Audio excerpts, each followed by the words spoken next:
Hello, everyone. I hope you're all having a wonderful night. This is Akiziel here, and tonight I'll be reacting to Star Wars vs. Warhammer 40K Episode 44 The Light Flickers Part 2 by a fan with too much time. For those who are wondering why I'm starting at Episode 44 Part 2, it's because as I've been keeping up with the series, and by the time anyone actually started asking me to do reactions to it, I was already pretty deep in. And also, because this is 2.5 hours long, I will be reacting to it in parts. So it's going to be like half an hour to 45 minutes each. That aside, AFanWithTooMuchTime does excellent work on this. And you guys should definitely check out the original video. Subscribe to him if you haven't, and give him a like. You can generally just show him some love. He really deserves it with how hard he works on this stuff, and it's honestly impressive, both the quality of his writing, and how quickly and consistently he, for the most part, has been getting these out. But without further ado, let's get into it.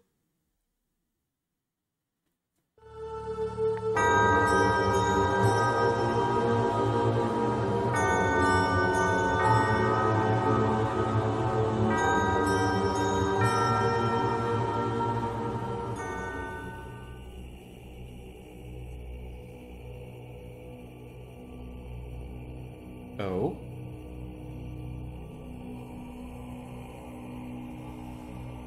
I will say AI voices can be rather hit or miss. I have heard some very good ones though. Like, good enough that they're indistinguishable from the actual thing.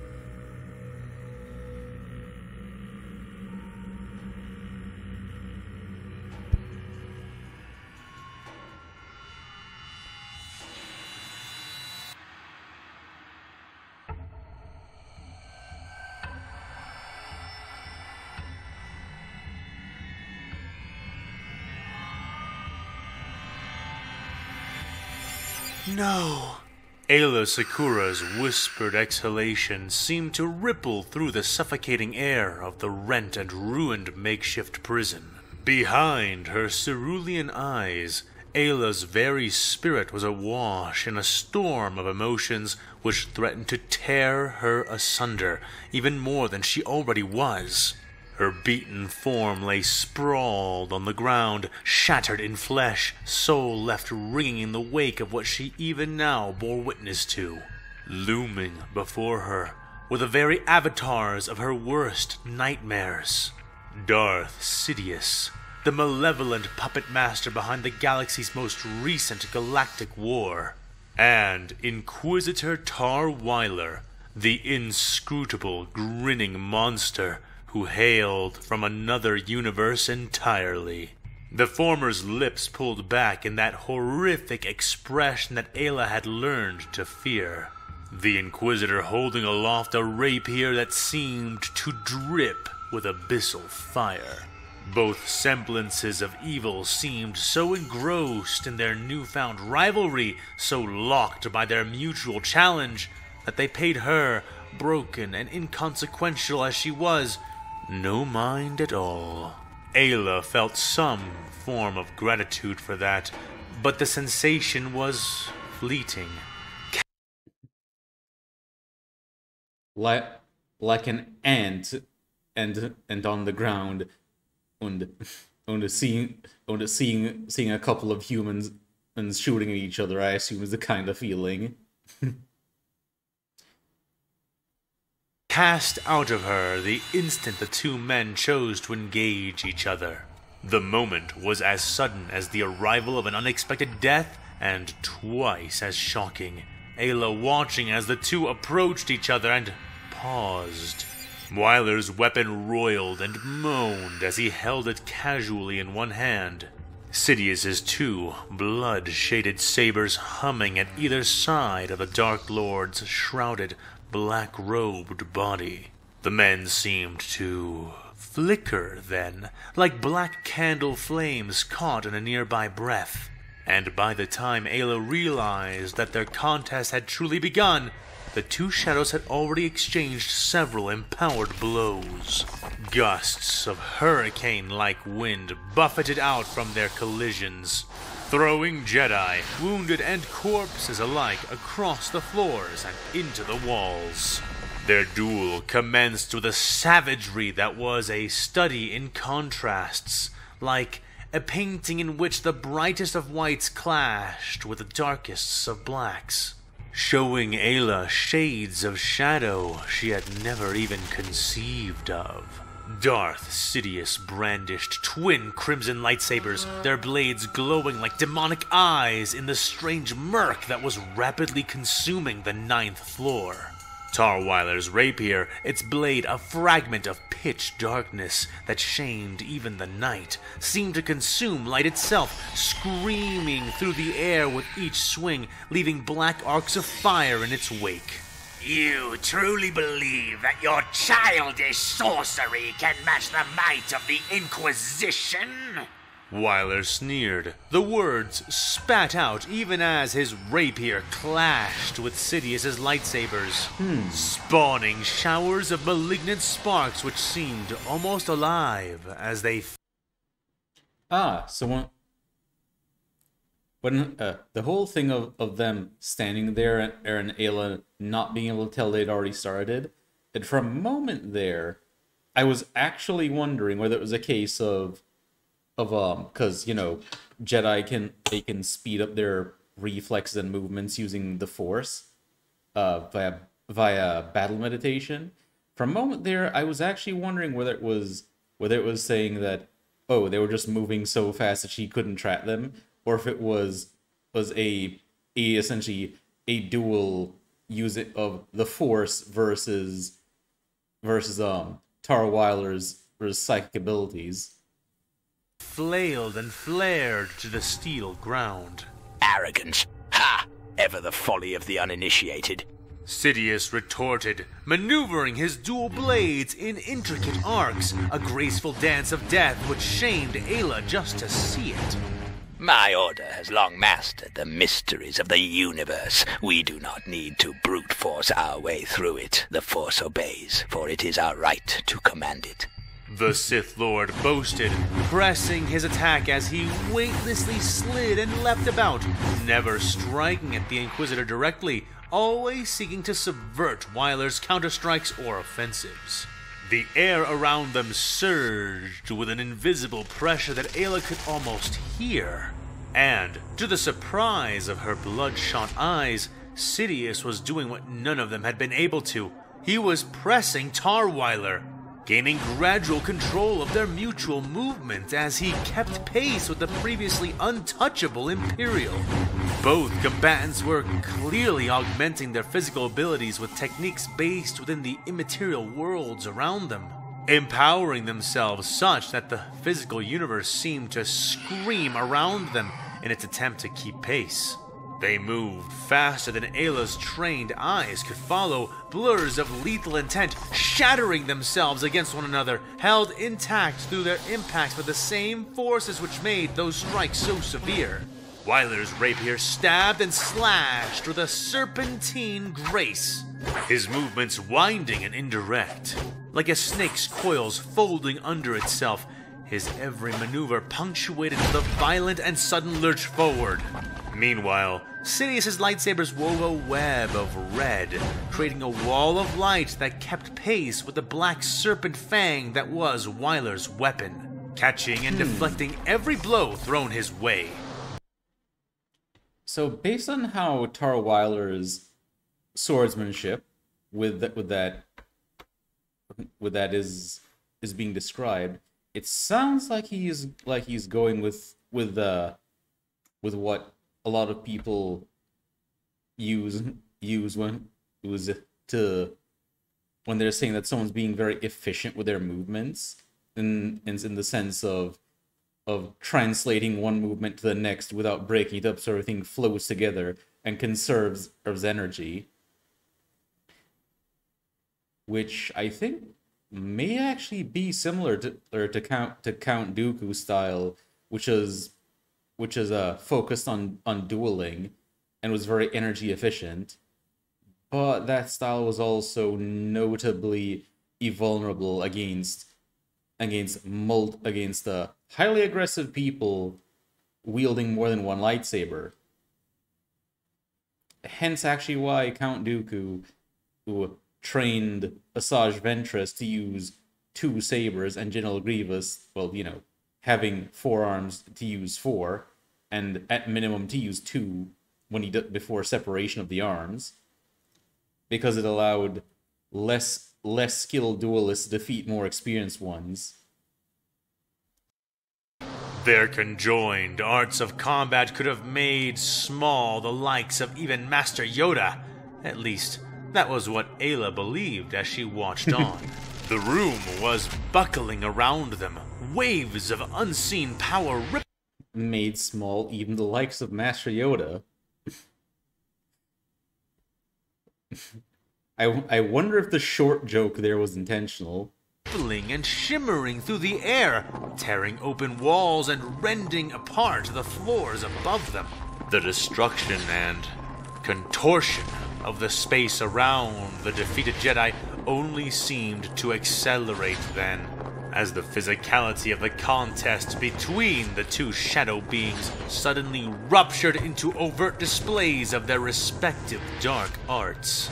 Sidious bounding up to the ceiling as he absorbed a particularly brutal strike, holding himself upside down there as he extended his arms, cackling and laughing as waves of force lightning unfurled from his body and rained down.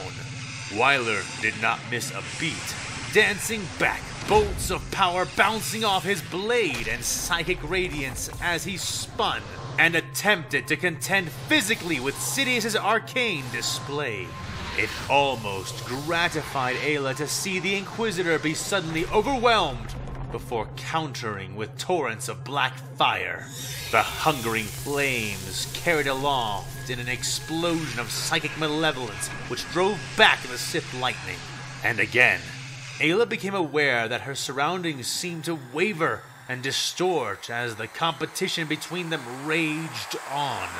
Reality itself protesting the unnatural forces being unleashed within it. The walls caved and folded, Jedi bodies both alive and dead being swallowed up into those metal confines as the steel around them seemed to breathe and grow, expanding and morphing as if chemically swollen from the abyssal alchemies which had been turned loose here. Even away from the walls, Ayla could feel the floor buckling and churning under her, melting and reforming without the aid of heat. Her heart hammered as she looked back at their horrific duel, wondering how her order was ever meant to stand before such twisted and unknowable powers. The clashing between the two became so rapid and so fearsome that the sound of it resembled a thrum, the intensity building and building, but it could not build forever, nor did it. Sidious drove down into the Inquisitor, splitting black flames with his red swords, twirling, carried on winds of dark power as he slapped the crimson bars of his weapons against Wyler's dedicated defense. For his own part, despite having no second weapon, the Inquisitor was not struggling to keep up, at least no more than Sidious was. Ayla watched them lock swords, watched Wyler kick Sidious in the chest, dropping his rapier into a lowered posture, secondary hand slapping against the back of the hilt, and launching into a rising lunge that the Dark Lord of the Sith only avoided by cartwheeling back and out of the way. It was clear by this point in the fight that Sidious knew every single in this piece is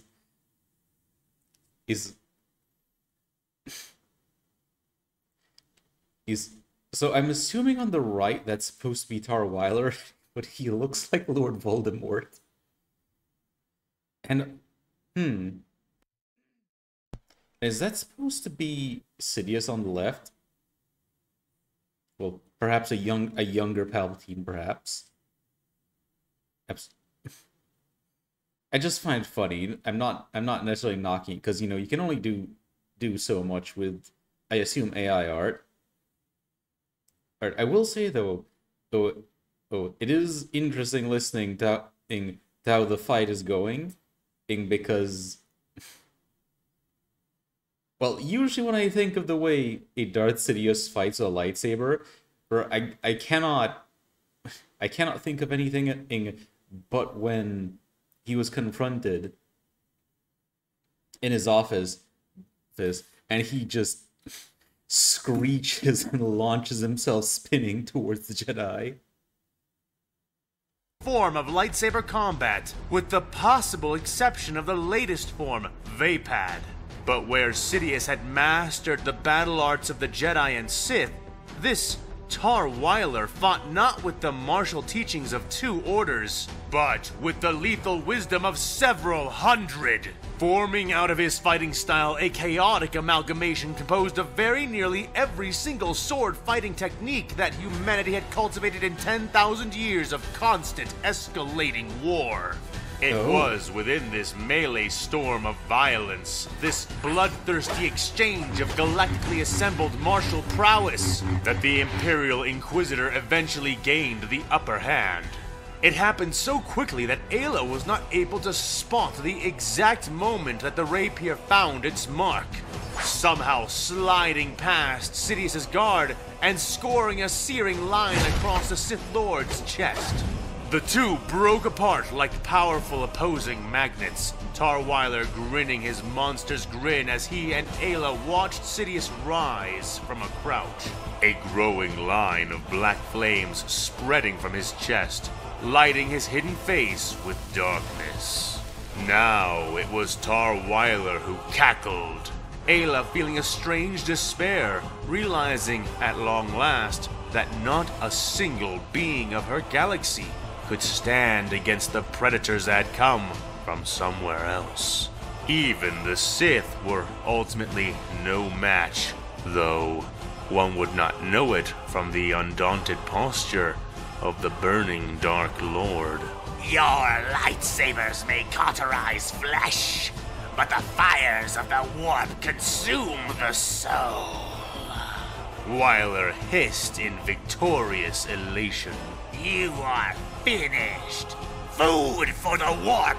Sidious looked down at the flames and grimaced, not from the wound, but from the realization that the duel had moved to a terrain where physical skill alone would not suffice to serve his purposes.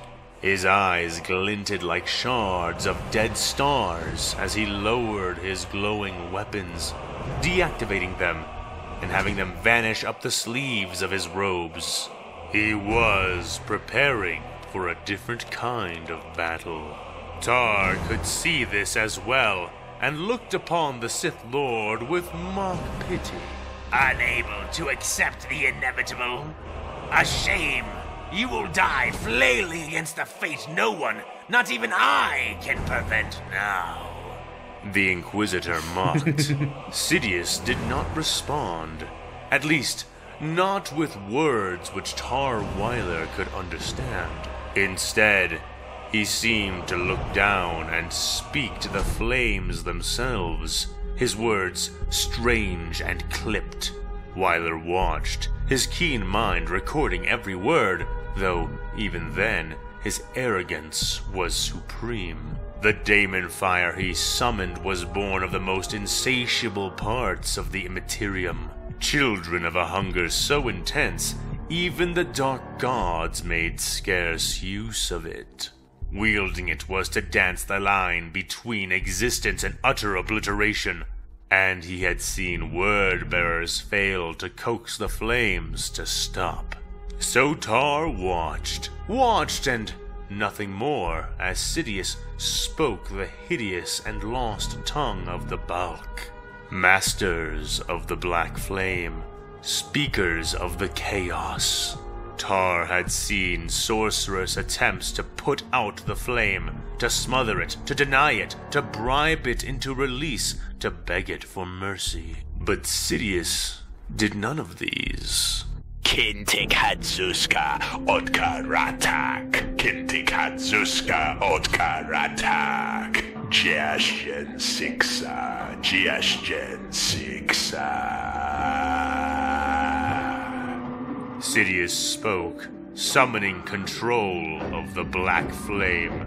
This, his communion with the dark side. Finishing the incantation, Sidious drew in a deep breath, and as he did, the flames were torn from his chest, entering his nostrils, and with flares of power which could be seen within his shadowed eyes, the fire was gone, and the Inquisitor was left speechless.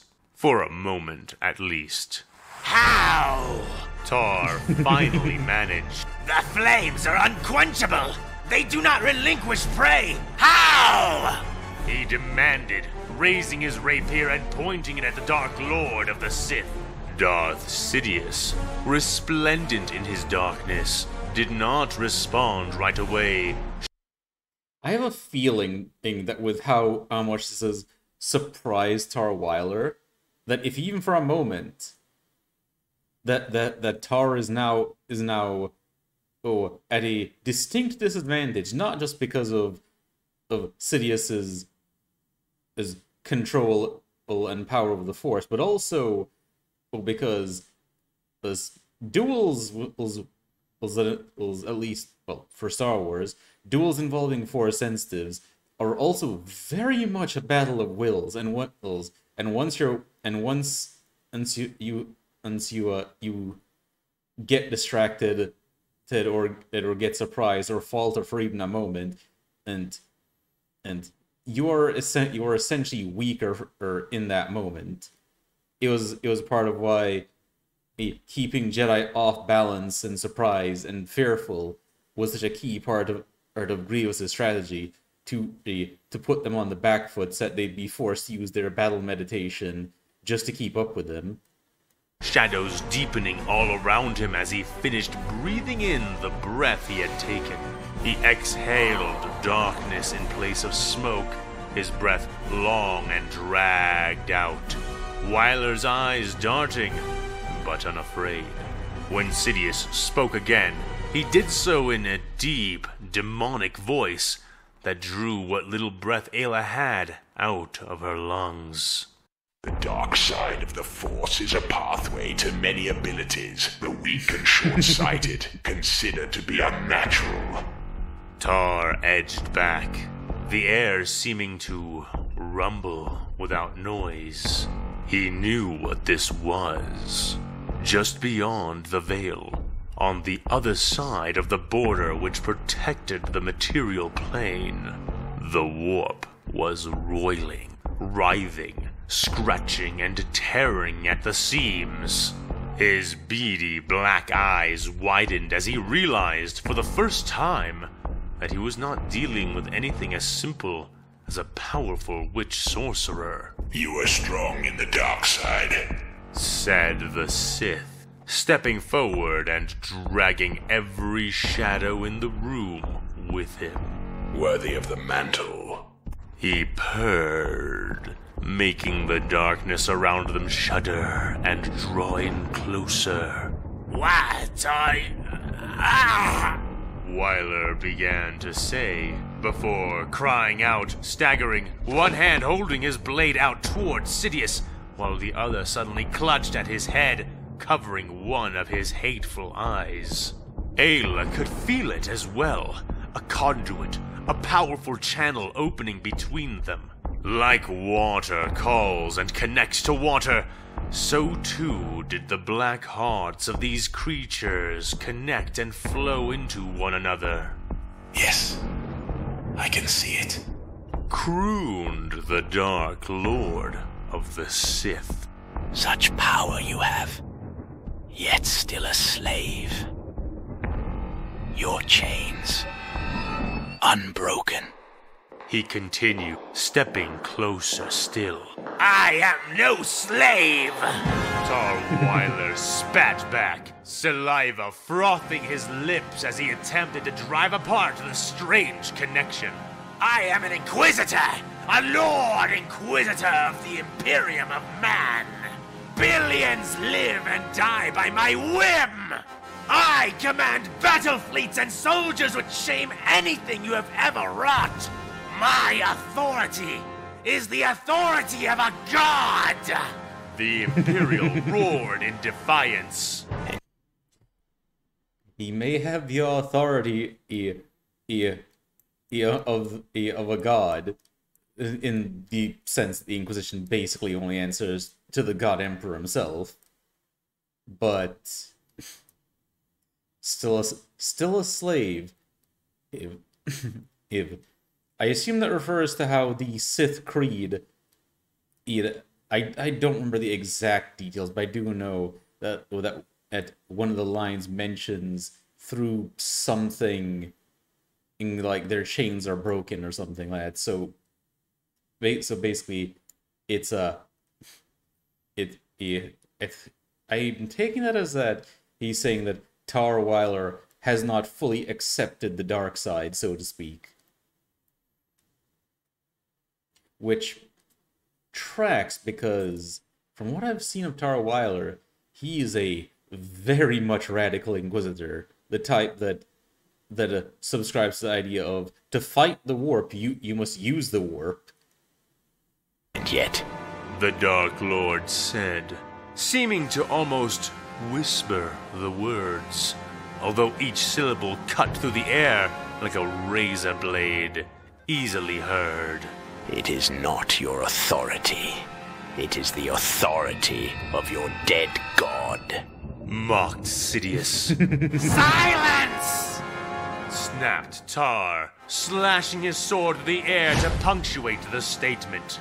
I am the greatest Inquisitor in the entire Zektek sector, and soon, the whole galaxy! The shark-toothed man railed. So you wish to believe. The Sith Lord smoothly retorted. And yet how true would that be if the rest of your precious Inquisition knew? Said Sidious, stunning Tar with the breadth of the knowledge this connection had evidently bestowed. Knew what you really are. The Sith finished with a grin the Inquisitor could feel. The man could not be allowed to live, or know anything more, Tar Weiler determined, gritting his teeth and furrowing his smooth brow into an ocean of wrinkles. I am the Inquisition! The Psyker bellowed, throwing himself forward in a charging lunge. But he did not complete the attack, seeming to come up short just before striking Sidious, struggling against an invisible force.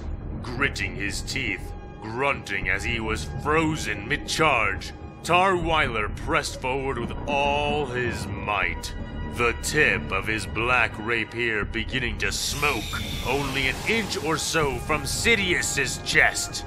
The Dark Lord smiled, stepping closer and forcing Tar to slide back, the end of the rapier now glowing red-hot. With a sudden burst of movement, Sidious snapped his left hand out to his side. The rapier, following, suddenly jerked out of Tar Weiler's grip and spinning across the room to clatter against the wall. In the same instant, his right arm thrust forward, right into Tar Weiler's chest, exuding a force great enough to fold Durasteel, but only managing to shove the Inquisitor back about 6 feet. Staggered, but swiftly rising and regaining his composure, Tar Weiler reached out to his right, extending... By the way, for those who may not know... well, there's a reason why I'm taking the fact that he was even able to use the Force to push Tar Weiler in the first place as a sign of a significant difference in power, because the reason why it is that Jedi and Sith don't usually use force push on each other, that sort of thing, is because, as at least from what I've heard, they're essentially wrapped in a protective bubble that they form through use of the Force, essentially canceling out any attempts to use the Force against them in that sort of manner. So the fact that Sidious is able to push Tarweiler, yeah, that means that he is well either just powerful enough to push him and just overwhelm him, or that Tarweiler doesn't necessarily know how to defend himself from those sorts of things the way Jedi and Sith do, or at least, well, not to the same extent at least. Tarweiler is definitely very strong, but like especially since he also, I think he mentioned earlier in one of the previous episodes being an, was it either an alpha level or alpha plus psyker like Magnus and the Emperor and Malkador. But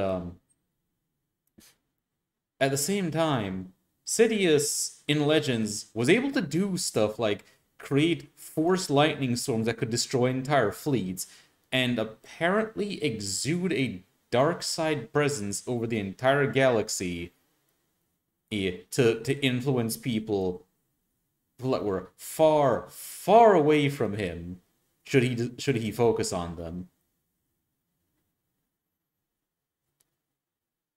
Although, do take some of this with a grain of salt, because some of it is based on stuff that other people have told me that they have read in comics from the expanded universe, which some of those comics may no longer be canon, because, you know, Disney took the expanded universe out back like Old Yeller. Bending his will towards his sword, but paused then as Sidious shook his head. Why let blades decide what malevolence should settle? The Sith Lord suggested, an insidious proposal which challenged Tar's most vaunted asset, his psychic might. Very well. But remember, when you find yourself screaming, your soul rent apart in the tempest of the warp, recall this moment. Remember that it was you who challenged me and brought this upon yourself, Tar said as he drew his hand back in and crossed his arms over his chest, forming an aquila, though each of his fingers was notably spread. Darth Sidious raised a hand almost daintily to his mouth and laughed.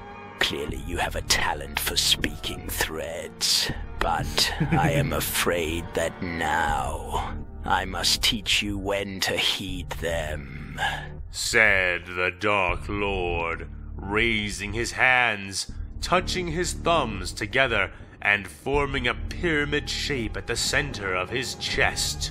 For a moment, they seemed to hold, paused, one staring the other down. But they were only still in a purely physical sense, as Ayla could feel. Behind their dark, burning eyes, the Force was splitting and being churned in a way which defiled every teaching of the Jedi. Lightning burst from Sidious like a foul raiment of destructive energy, and in response, a corona of brilliant, shimmering flame exploded like twin wings from Tarweiler's back. The fires black, but edged in a brilliant gold. A fraction of an instant later, and the duel shifted from a physical to a metaphysical plane entirely. Ayla's eyes wide and bleeding as she continued to bear the burden of the witness. Sidious unleashed phantasmal Sith illusions. Demonic constructs of the dark side aimed to disorient and terrify, now coming closer to true life than ever before. Weiler retaliated by ripping open the very fabric of reality, exposing both himself and his opponent to the roiling madness of the warp itself. Visions and nightmares clashed in a realm beyond corporeal understanding. A contest not of strength or martial skill, but of will, knowledge, and blackest insight. The Force was tearing itself apart, devouring its own body as the two men commanded it against each other, and the room contorted violently. rising on contorting, corrupted metal until it was no longer the 9th floor beneath the ground, but rather 9 stories high into the air. A twisting and still rising tower of metal scrap that reached agonizingly towards the heavens as reality was suffocated nearly onto the death of all logic. Ayla Sakura, her consciousness teetering on the edge of oblivion, realized then the unspeakable horror of her predicament, the predicament of her entire order and republic. Compared to this power, they were all but mere moths caught between 2 raging infernos, each capable of incinerating not just the body, but the very essence of any caught in their way.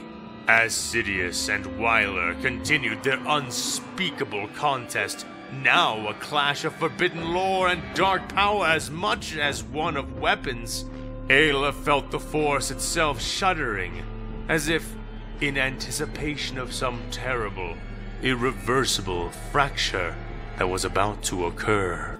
Regardless Oh, were they about to create a wound in the Force? of who emerged victorious, she understood one chilling fact. Both men were shepherds of cataclysm, architects of the apocalypse of not just this world, but countless others. Their darkness was not merely personal, but cosmic. Not merely physical, but metaphysical. And as she lay there, flinching at each crackle of dark energy, and each scornful exchange of powers entirely antithetical to her own, a final thought intruded upon her fading awareness. She and the Jedi had never even stood a chance. This war had been over before it started, and as despair consumed the soul of Ayla Sakura, so too did darkness consume the waking world, and she fell away, knowing no more.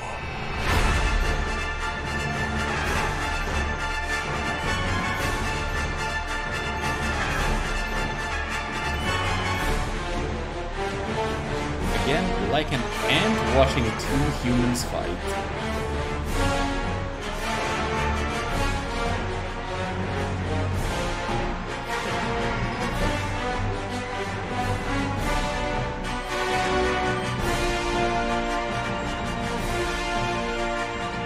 Though Tarweiler is definitely mighty,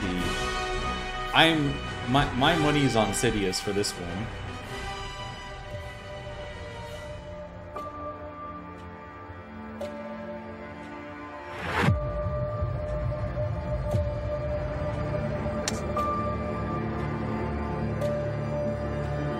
One of her slender hands slid across the exposed skin under her neural interface band, wicking away sweat with the act, and being forced to mentally negate the implied commands that the gesture issued to the Oracle computer system.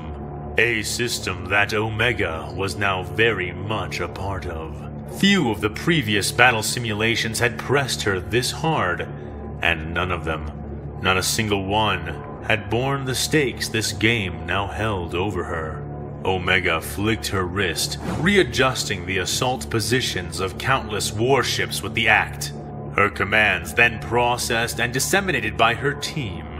In the black, insubstantial sea of the void, Venators banked, their engines burning like dim stars in the endless night between worlds. Their weapons fired in rapid succession, a chorus of colored plasma raining like hail, splashing and shattering upon the skins of the behemoths all around them. And every few moments, one of those monsters they had warred against would swat a swathe of them out of the darkness, annihilating them with shells, cannons, and strafing lines of volatile energy. But the swarms of the Republic were many, and the gargantuan beasts of the Imperium were few. And Omega knew that she could win out with precision and ruthless application of the needed maneuvers. And so it had gone, with Omega and her many captains dueling against the Lord Admiral of the Imperium and the many lesser admirals beneath her, all of whom served as Omega's presumably simulated opponents. Oh, so this is like Ender's Game where they think it's a simulation, when in reality they just put her in charge of actual ships with real people on them, fighting an actual battle. Exchanged blows, the ships and the steel of their bodies acting as the blades of their sabers as they dueled each other back and forth, a dozen metaphorical rapiers clashing, each held in as many arms between the two of them. Nearly an hour had passed, and already 56 different critical moments had been reached, from small conflicts or skirmishes within the larger battle to heavy fighting and obviously prime priority engagements. No matter their apparent size, each and every single one of these 56 points had been situations which could change the flow of the battle and could have caused full reversals of her current momentum had even a single one soured badly enough. But Omega had managed to win or stalemate each and every single one so far, clearing her mind of all distractions, seeking only what needed to be done to survive every critical encounter as they occurred, always looking to implement her larger strategy whenever she could. At the end of the day, no matter what intelligence she was facing, this battle, any battle, was just angles, numbers, possibilities, and probabilities. Nothing could overcome that fact, and that fact would not overcome Omega's will to see her small group remain whole. All around her, each one of the other clones that composed her impromptu family were struggling to keep pace with their young leader.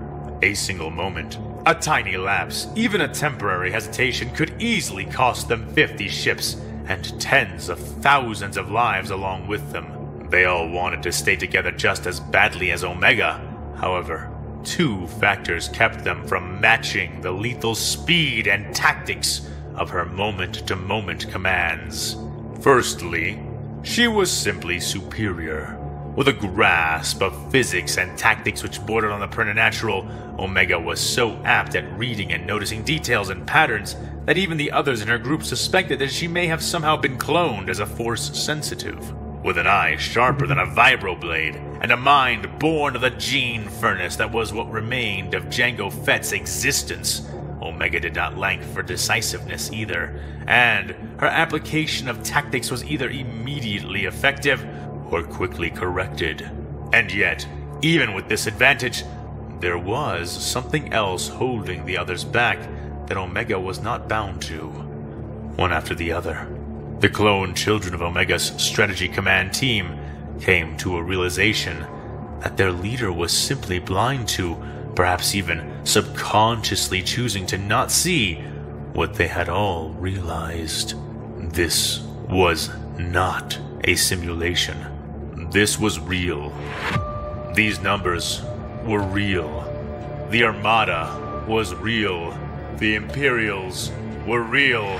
And the sacrifices that they were making to keep their momentum going and their victory assured was most certainly real. Tears dripped from unblinking eyes as commands were parsed and sent, hearts beating like leaden pumps in frail chests, every beat becoming harder and harder with each callous command they issued forth.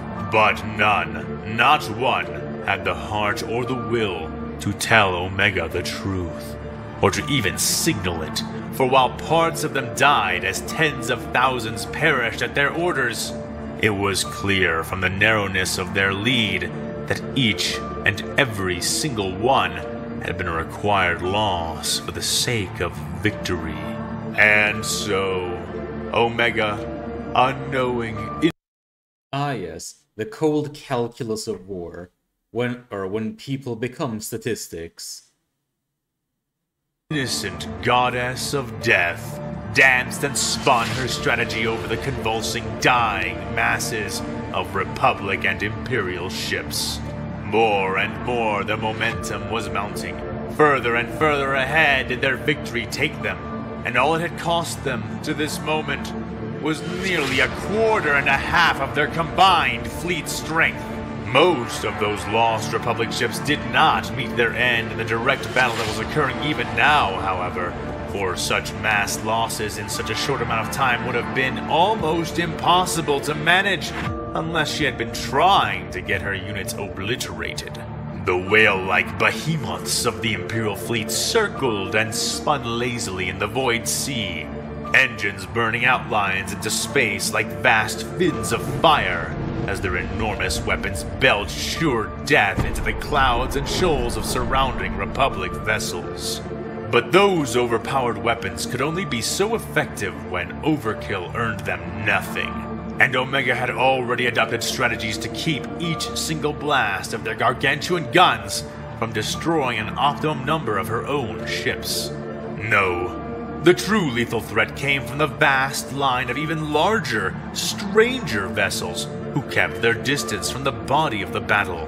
Despite that distance, their participation was no less present as they fired massive and varied weapons from their positions, creating a myriad of destructive and debilitating effects across the entire battlefield. Gravitational wave bombs rippled the very fabric of space-time in a visible way.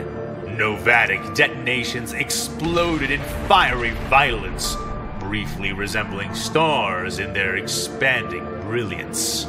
Ionized particulate torpedoes blossomed in ways which resembled brilliant fields of blue and purple flowers in the black backdrop of the battle, creating nebulas of crippling energies which could strip the functionality from a Venator like a hurricane wind could blow out a candle.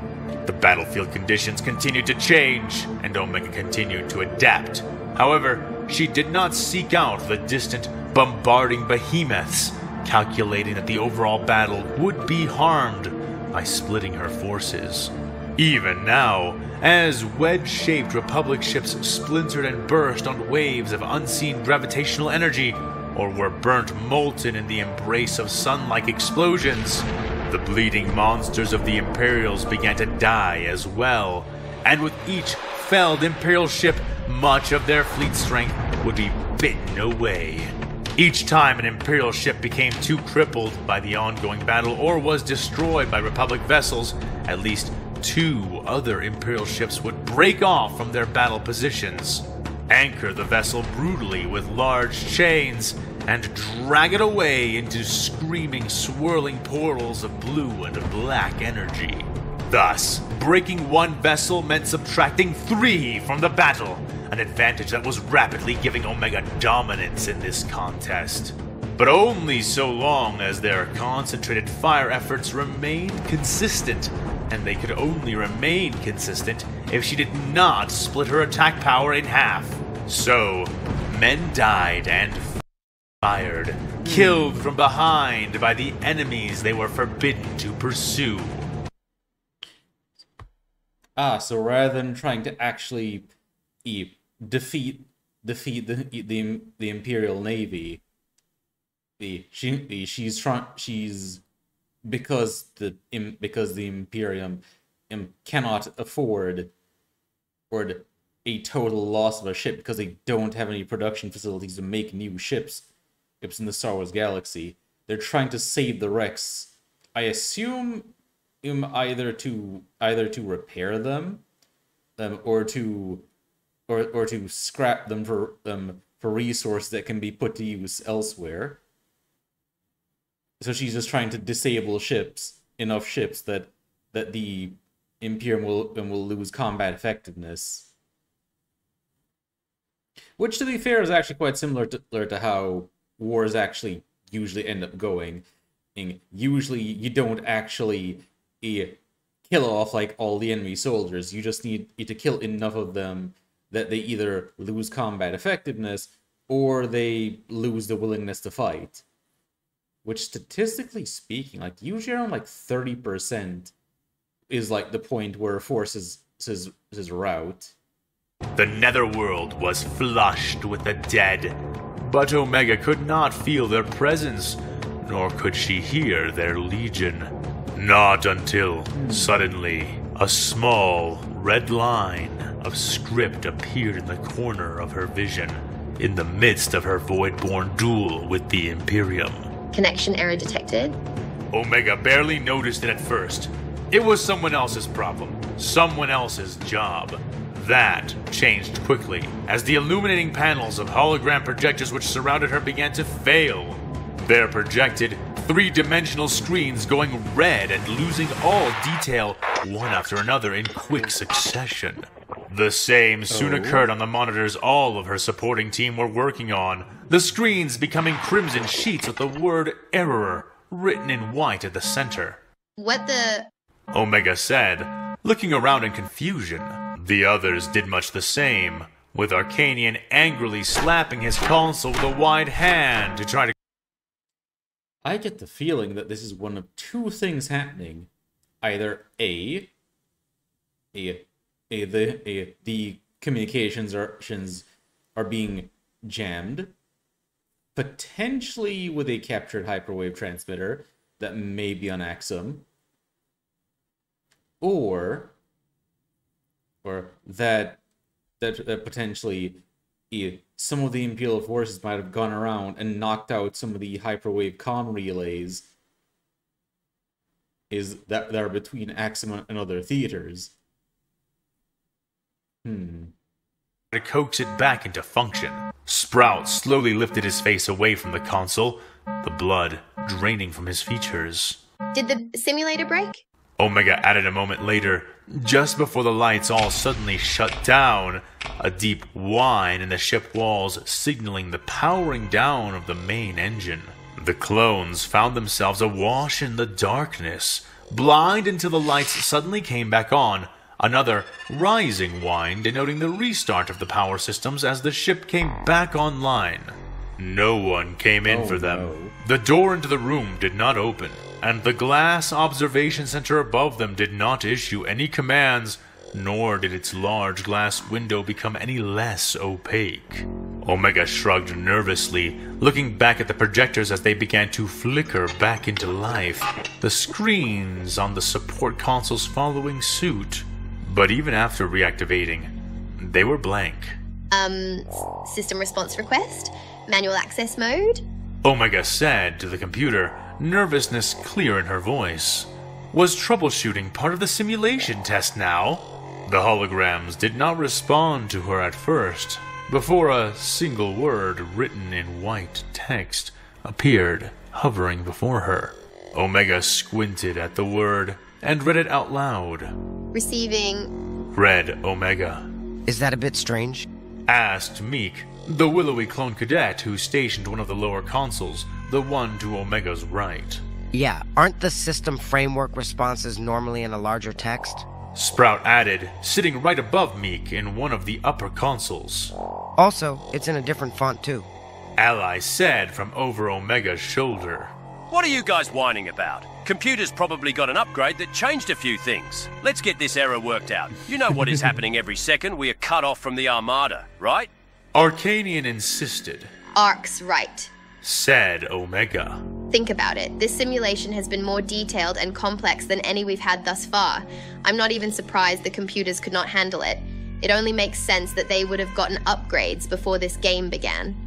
She explained, unaware. You know, in that last one that was animated, it actually made her look like Bridget from Overwatch, or I hear the proper pronounce is Brigitte.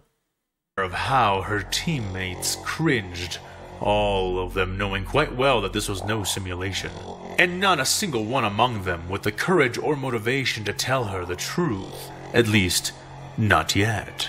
Omega stretched and cracked her back a little before continuing. Okay, system check. What is stopping us from resuming the operation? Omega commanded, crossing her arms as she waited for a response. The previous message vanished and a single floating dot appeared in the air where it had been, blinking on and off for a few moments.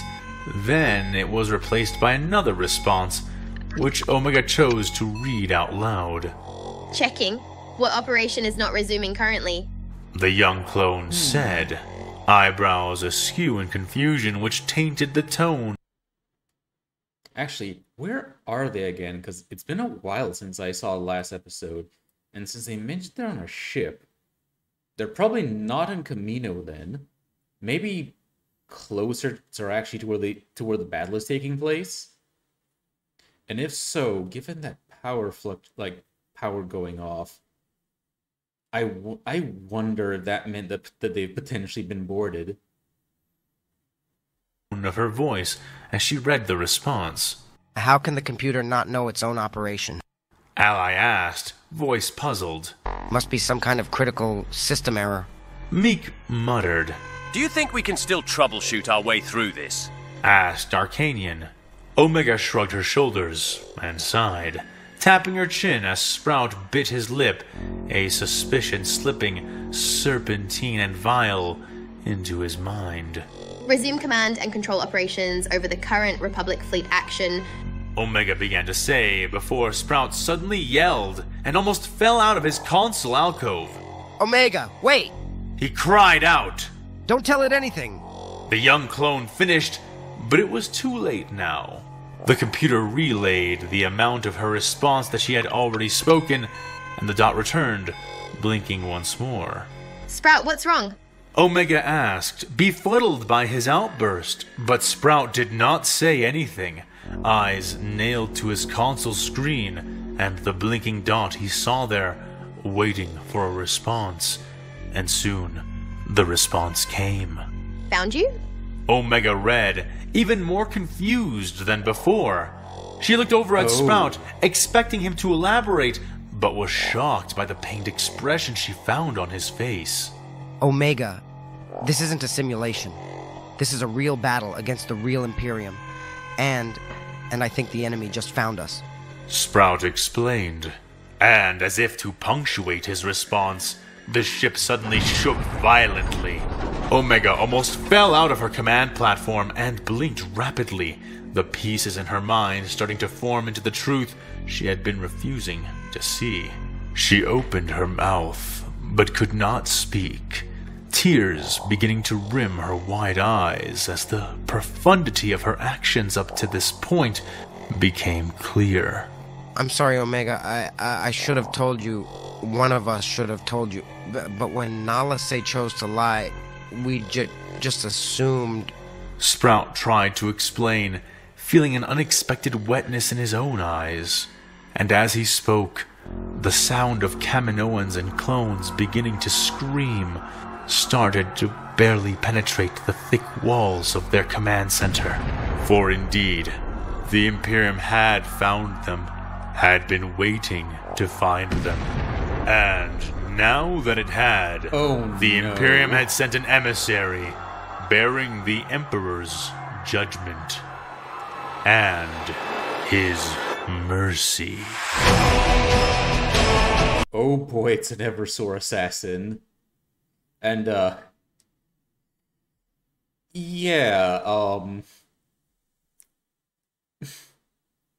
Eversors are terrifying killing machines. And, even if you do bring one down, that's not the end of it, because they do carry an explosive that is actually inside their bodies that they will detonate in an attempt to complete the mission.